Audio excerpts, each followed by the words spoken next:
Comenzamos con José Miguel, ¿te parece, Boris? Sí. Comenzamos con José Miguel Guzmán, quien no nos acompaña físicamente, pero muy amablemente, para responder a la invitación a este seminario, hizo un video exprofeso y tenemos la presentación en diapositivas, y aunque no tendremos la posibilidad de hacerle preguntas directas, ciertamente podemos tener ocasión de enviárselas después y revisar si pudiera ponerse en contacto con quienes tengan alguna inquietud.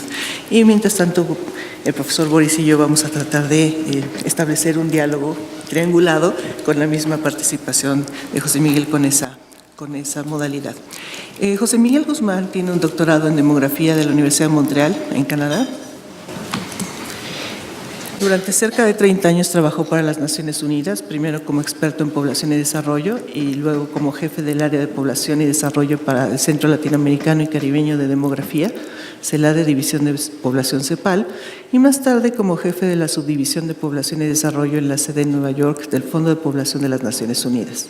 Actualmente es coordinador regional para países de África francófona y América Latina del Programa de Encuestas Demográficas y de Salud DHS.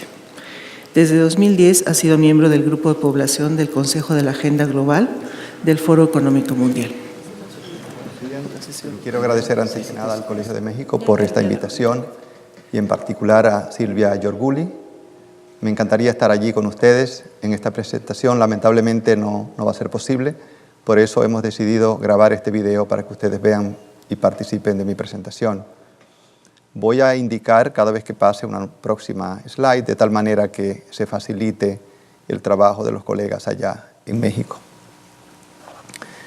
Voy a hablar sobre el uso de las encuestas demográficas, en particular las encuestas demográficas y de salud, el programa de las DHS, como un instrumento para apoyar los planes de adaptación al cambio climático. Y cuando me refiero a encuestas DHS, no me refiero solamente a este tipo de encuestas que hacemos nosotros, pero encuestas que son similares, que podrían también ser muy aprovechadas. Próxima slide.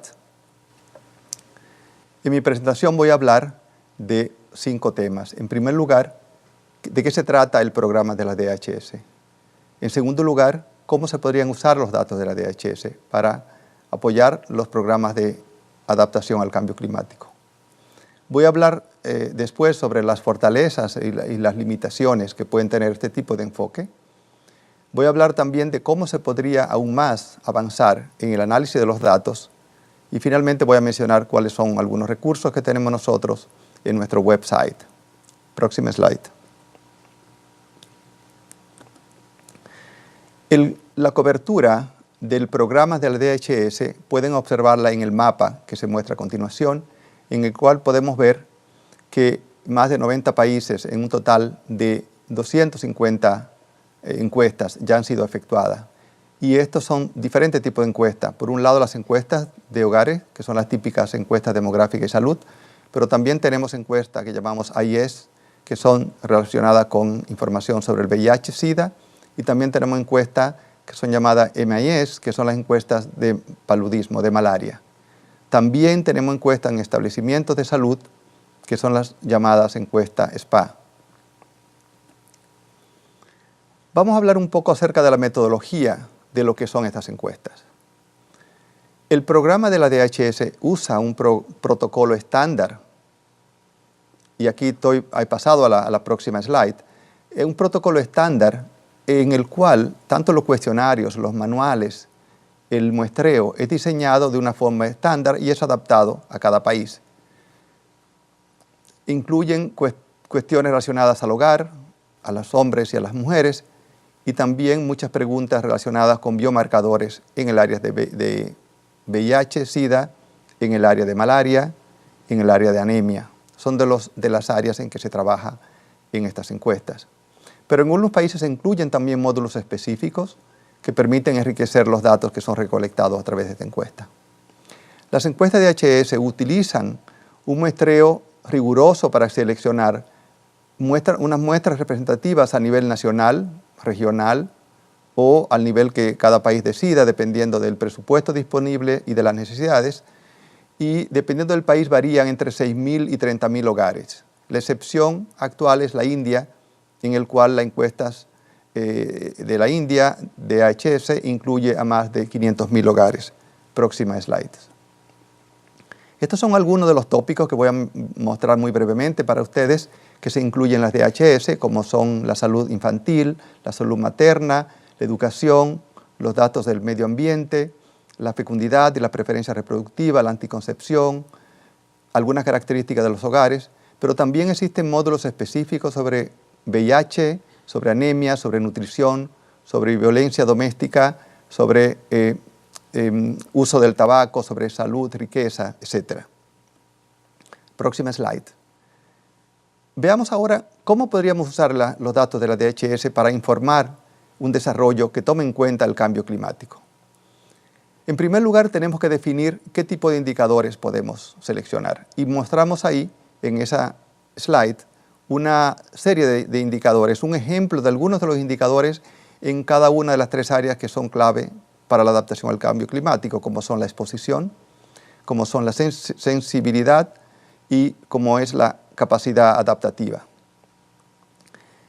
Estos son solamente una pequeña muestra del tipo de indicadores que podríamos lograr y pueden ver ustedes, por ejemplo, en el caso de indicadores de capacidad adaptativa que incluimos la proporción de la población según nivel educativo, porque la educación se considera un factor clave para construir resiliencia al cambio climático. Próximo slide. En segundo lugar, podemos usar los datos recogidos en los conglomerados de la muestra y crear mapas con esa información. En el mapa que ustedes ven en este slide, pueden ver que existen en muchos países, la mayoría de África, pero también América Latina y Asia, los conglomerados que han sido usados en las diferentes encuestas para las encuestas demográficas y de salud. Si vamos nosotros en términos de puntos, esto representa más de 56.000 puntos de información que hemos colectado a través de la historia de la DHS y que ha sido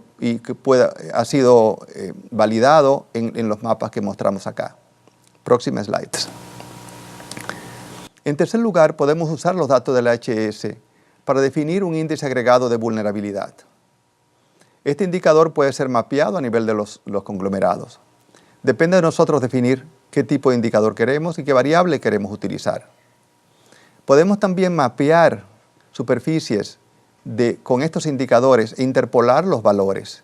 La interpolación, en este caso, es un proceso mediante el cual estimamos los valores para las áreas que no son muestradas en base a las áreas que son muestradas. Ustedes pueden imaginarse que esto conlleva varios riesgos importantes y que obviamente el tamaño de la muestra y sobre todo su dispersión en el país es un punto tremendamente importante a la hora de validar los resultados obtenidos a través de esta metodología. Pero también podemos pensar en utilizar fuentes de datos externos para validar estos datos.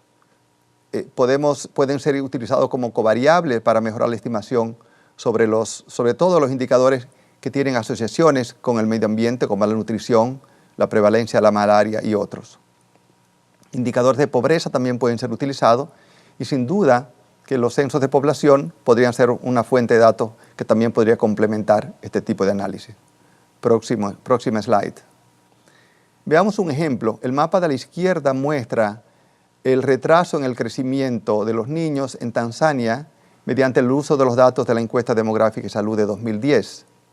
El color verde es bajo, el retraso de crecimiento es bajo, mientras que el rojo indica mayor prevalencia de retraso de crecimiento.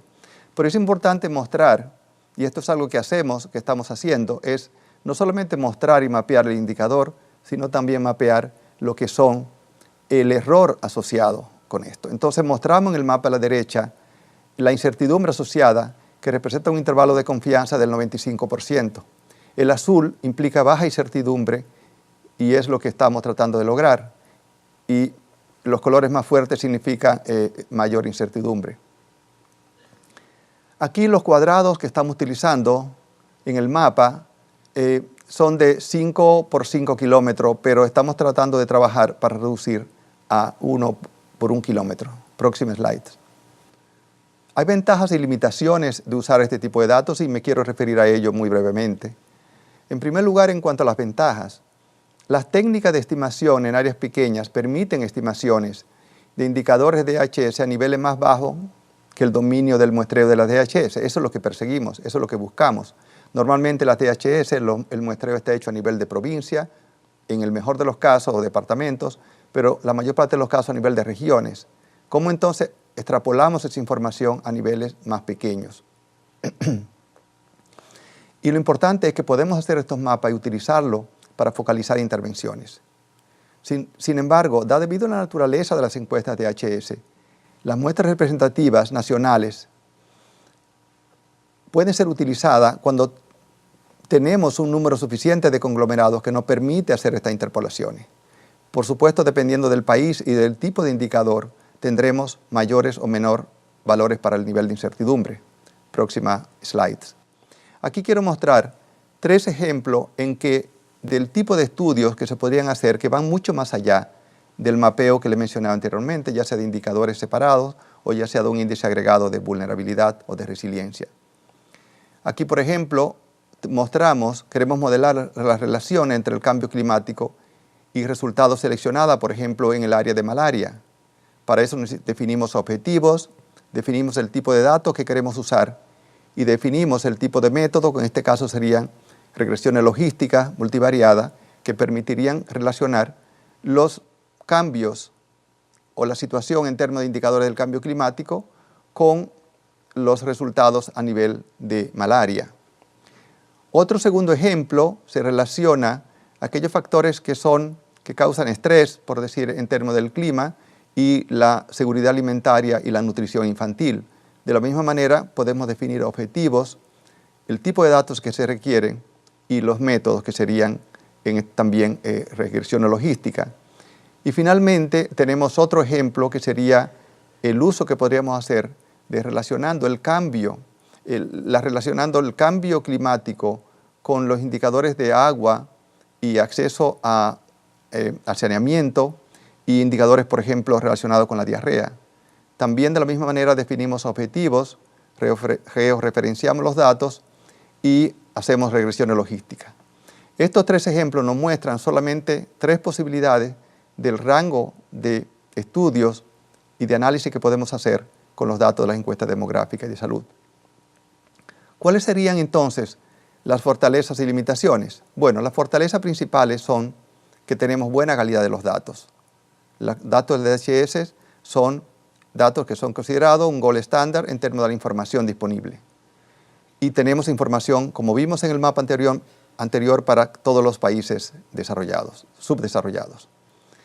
Tenemos los conglomerados georreferenciados, que nos permiten un análisis de esta información.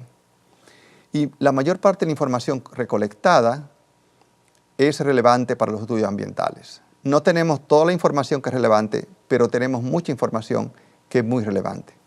Pero obviamente tenemos limitaciones muy importantes. Lo primero es el error muestral. Tenemos muestras pequeñas. Si queremos avanzar a partir de esa muestra a la totalidad del país, eso puede estar asociado con niveles de incertidumbre muy altos. Hay un tema que tiene que ver con el overlap, la sobreposición entre lo que sería los datos que proporciona DHS y las áreas que serían relevantes desde el punto de vista medioambiental. Y puede ser que ese overlap, que esa superposición no sea tan buena como desearíamos.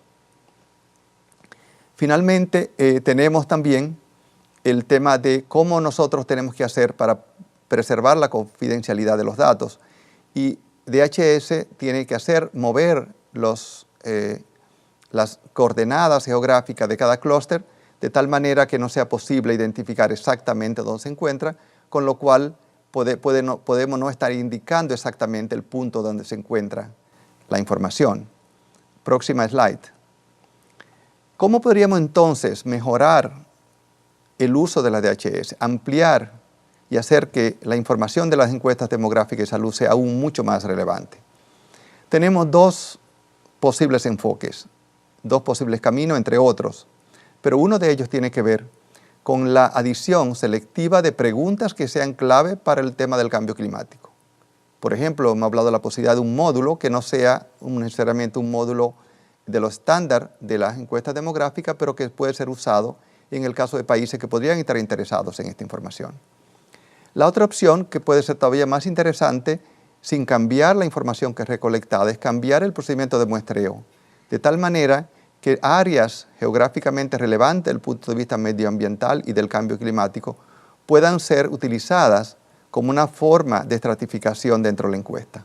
Si fuera así, al final podríamos producir todos los resultados, todos los indicadores a nivel de estas áreas, y eso nos podría dar un elemento mucho más interesante y relevante para los planes y programas del cambio climático. ¿Cuáles son las conclusiones de nuestro estudio? Próxima slide.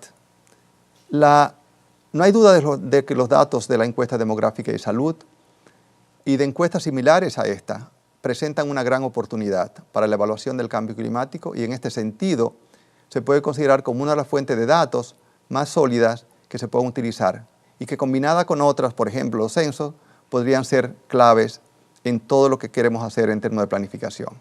Lamentablemente no todos los países tienen encuestas demográficas y salud, es el caso de América Latina. México, por ejemplo, no tiene. Podría ser, en el caso de México, esto que estoy planteando acá, ser aplicable con otras encuestas, con todas las que tiene México, y eso podría dar un avance significativo y podría ayudar a nosotros también a ampliar el uso de las DHS en otros países. Finalmente, quiero terminar mencionando que el programa de DHS tiene recursos. Tenemos nuestro website, tenemos un blog para donde se presenta la información, tenemos también conexión a Twitter, a Facebook, a LinkedIn, YouTube y otros. Y bueno, finalmente quiero agradecer a mis colegas de ICF Internacional que también colaboraron en esta presentación: Clara Burgert, Anila Jacob, Peter Schultz y Denise Johnson. Muchas gracias y espero que el seminario, el evento en que están todos ustedes, sea un éxito. Pues le agradeceremos por vía electrónica a José Miguel y le diremos que ha sido muy exitosa su presentación y tuvo un aplauso muy nutrido.